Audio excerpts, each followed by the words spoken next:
Looking for an affordable direct drive wheelbase? I might have your answer.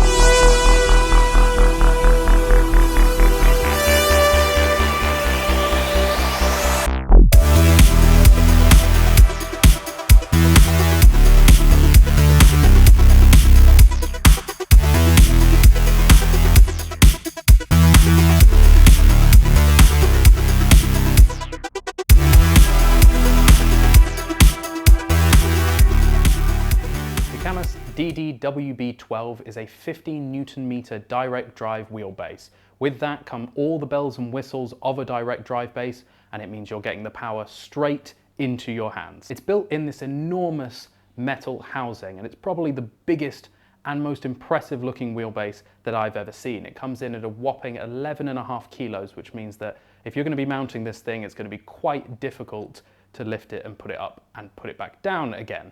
Now, Cammus were nice enough to send this unit across to me for review. It's in fact the first bit of equipment that any company has ever sent to me, so big thanks to Cammus for sending products out to smaller creators like myself.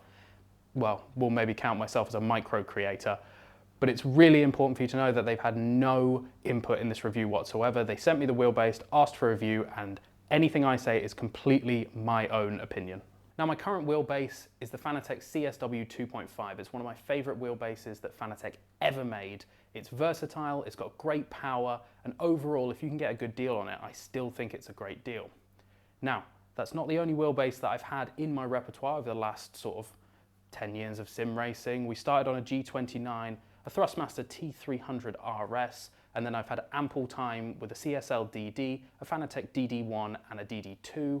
The Simicube Ultimate Pro 2, I think that's what it's called, and then a little dabble in a Moser R21. So I like to think that I've got a good understanding of what I enjoy in a direct drive wheelbase and what I really don't like. And I feel like I'll be able to add this into my review on the Cammus wheelbase. Let's start off with the things that I love about the wheelbase. Firstly, at 15 Newton meters, it puts out some serious power. We're talking about arm braking power. Going through high-speed corners, your turn 4s at Monza, your S's at Kota, you are really going to feel the power with this thing cranked all the way up to 15 Newton meters. It is something I'm having to get used to, of letting go of the wheel after we go for a crash, which does happen quite often because I value my thumbs and my thumbs don't value being destroyed by a direct drive wheelbase. Unique to Cammus, and one of the other things I absolutely love, is the on-wheelbase button box. I don't think I've ever seen this on any other wheelbase that I've tried. We've got a selection of buttons and switches and the on-off button all on the wheelbase, which means that if you're driving something like a rally car with no button box, with just a big rim on there, you've got easy access to things that you might need to do, such as pausing the game, making changes on the setup, or anything else that you might need to do with a traditional button box. Even having the switches on the wheelbase adds that extra level of immersion, because you can flick on and off the ignition, you can flick on your lights, just adds to that whole immersion level of sim racing. One of the downsides of it means that if you are going to try and front mount something onto your rig, the Cammus is not the one for you. There is no front mounting option for the Cammus, and we'll get onto mounting in a second because it is a little bit difficult. So, the force feedback. Overall, I'm finding the force feedback really enjoyable and with a pretty decent level of detail. The big details, especially going around your big corners, big slides and stuff like that, really enjoyable. I've got plenty of detail in there. Understand what the car's doing, I can feel it in my hands. Overall, pretty happy with that. The side of the force feedback though that I don't love is those finer details that you need when sim racing. You know, catching a slide out of a hairpin, little bumps in the road, maybe on a rally stage. There's just that tiny little bit of detail that I think the Cammus is lacking slightly. Now, this is something that I genuinely think that they could improve with software. And at looking at previous reviews from other sim racers on the internet, there is something to be said in that Cammus are upgrading their software, and the longer they upgrade this software, the better it's going to get. And I truly believe that Cammus has a product that can go forward and they can increase the fidelity of the force feedback, which is really what we want. We want to be able to feel all those details. I have had a few instances where I've gone for a slide or gone for a spin, and for once it's not entirely been down to my lack of skill level, it's been down to the fact that I can't quite feel the minute details that I need when sim racing, especially in that sort of last right-hander as you're going around Alton Park. You've got a crest and then you're spinning, and it's a whole thing. But that is one issue that I feel like they could just maybe tweak the settings a little bit, and we could get some more fidelity out of that force feedback. One of the other parts that I just am losing a little bit of force feedback on is that long right-hander at Monza, where you've got that long high-speed right-hander, and I feel like you just get to a point with the Cammus where I've got detail, I've got feedback, and then it all just goes a bit muddy. And if you were just to hit a wet patch on the track or something along those lines, I don't think I'd be able to feel it at the high stress that it would stop me from being able to save that. That's that tiny little bit of detail that I feel like they're missing. And again, that hopefully will get resolved with some software updates. Now, in terms of looks, this is something that I absolutely love. It is a monster. It's a behemoth. It is the biggest sim racing wheelbase that I have ever seen and ever had on my rig.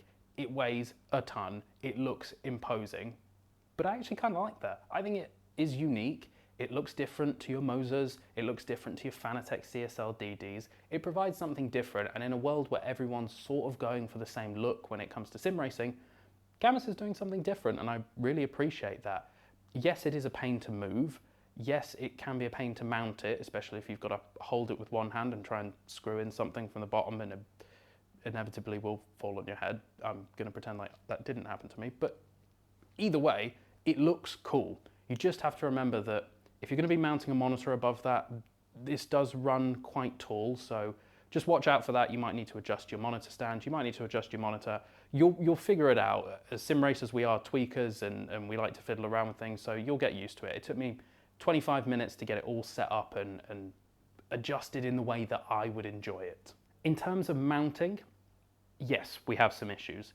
For some reason, Cammus has not gone with a standard mounting pattern that almost every other wheelbase has done, which does mean at the moment, until I can drill into my wheelbase deck, we really do have some issues. I'm only held on by like 2 M6 bolts because there are no other bolts that line up with the mounting pattern on my rig. I'm not quite sure why Cammus have done this and not gone for a Simicube, Fanatec, Moser, any of those guys that have all followed a very similar mounting pattern that is shown across pretty much all sim rigs. It just feels like a weird choice that they've made. I mean, it's not the end of the world.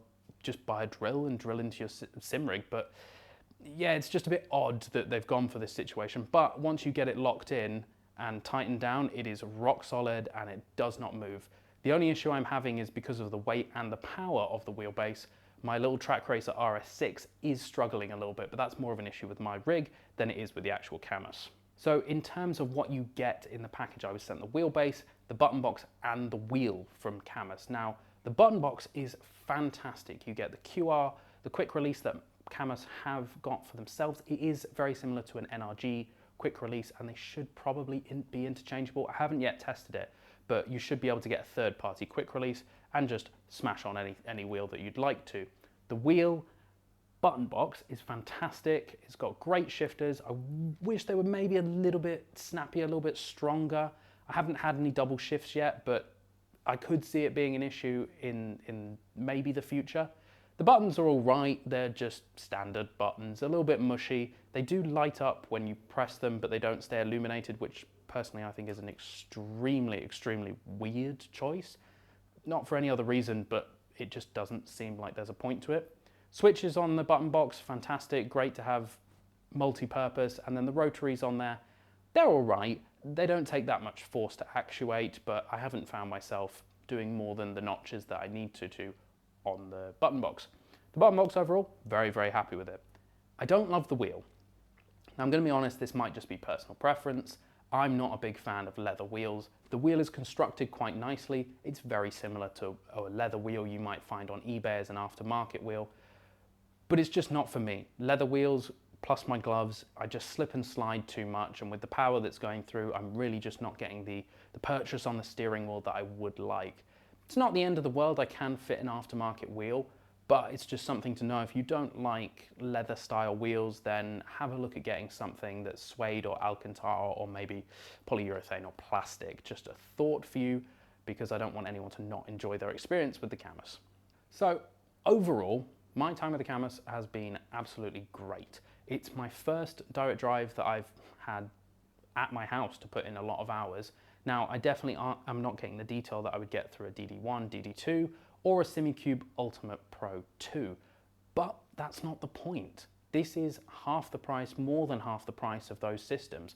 It is a great budget direct drive wheel. I know a lot of people are saying that the build quality may not be as high as other brands, but I kind of get that. Like, it's so much cheaper than the other ones that for people that don't have the expendable income to go to SimiCube, Fanatec, or even Moser at the high end, 15 Newton meters is a great power level for people that want to get into direct drive. You've got a lot of headroom there, and most people aren't going to use the top of it. So I would say, look, if you are looking for a direct drive wheel, Cammus is one to really consider. Shipping can be a pain. I know they're a Chinese-based company, but they are getting better with their distributors. They are getting better with people that they can interact with and send the wheelbases to. You are going to have to maybe wait a bit for shipping, and you maybe will have to pay a little bit more if you are in the UK or the US. UAE, a little bit easier for us. We're a little bit closer to China. It's a little bit cheaper for us, but it's definitely something to consider if you were comparing it to a Moser or a Fanatec or even SimiCube, who have UK and US distributors. All in all, I think it's been a really, really good wheelbase, and I'm excited to see where the software takes it. The downside is that if they don't continue to upgrade this software, then I think this thing might be dead in the water. I'm enjoying it.